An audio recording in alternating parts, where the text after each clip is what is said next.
Until now ay hindi pa rin matapos-tapos sa social media ang nangyari sa Miss Universe na tinatawag na nga ngayong cooking show at wala na nga daw integridad.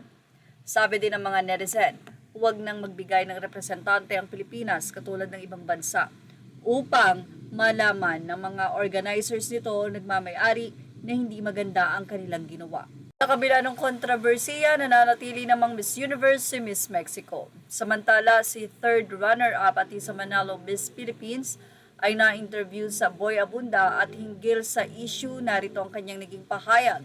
Aniya, I've been in pageants for 18 years and I know that not all news is factual when it comes to pageants. It's hard to know kung ano yung chismis at ano yung totoo. So for me, I always make sure that I don't judge based on what I hear, especially if there is no evidence to it. If I'm presented facts, then I might change my opinion. But with no facts, it is what it is. Halo naman ang naging opinion o reaksyon ng mga netizen dito. Ang ilan ay sinabing napaka-professional daw ng sagot ni Atisa. Ang isa ay sinabing anong professional, very safe lang ang sagot niya. Ang isa naman ay sinabi na ang facts daw ay pwedeng baligtarin at ang evidence ay pwedeng ma-fabricate. Narito po ang kanilang naging say. Mula sa mga netizen, may nag-agree at hindi nag-agree sa kanya. Aniya, there's always a two side of the story. If you only hear one side, give a benefit of the doubt. I learned from experience sometimes evidences can be fabricated and misleading. Facts can be twisted. Still, you got feel most of the time is right.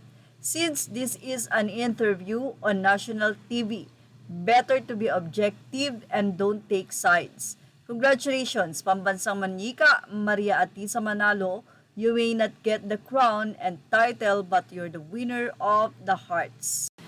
Very graceful, lagi ang sagot ni Monica. Very safe ka mo. Say naman ng iba, ibig sabihin ba hindi siya naniniwala sa kasabihang when there's smoke, there's fire. Madali lang pala ma-manipulate to. Hindi siya mapaghinala hanggat walang malinaw na ebidensya. Paano na nakatapat siya ng mga taong magaling magtago ng mga facts? Stay alert always para hindi ka mabulaga na lang bigla ng mga maling akala mo. Say naman ng isa, relax lang, syempre buhay yan ng ibang tao. No need na niyang alamin talaga yung facts, and for what? Iba yung personal life niya. Cautious yan, tignan mo ang husay sumagot.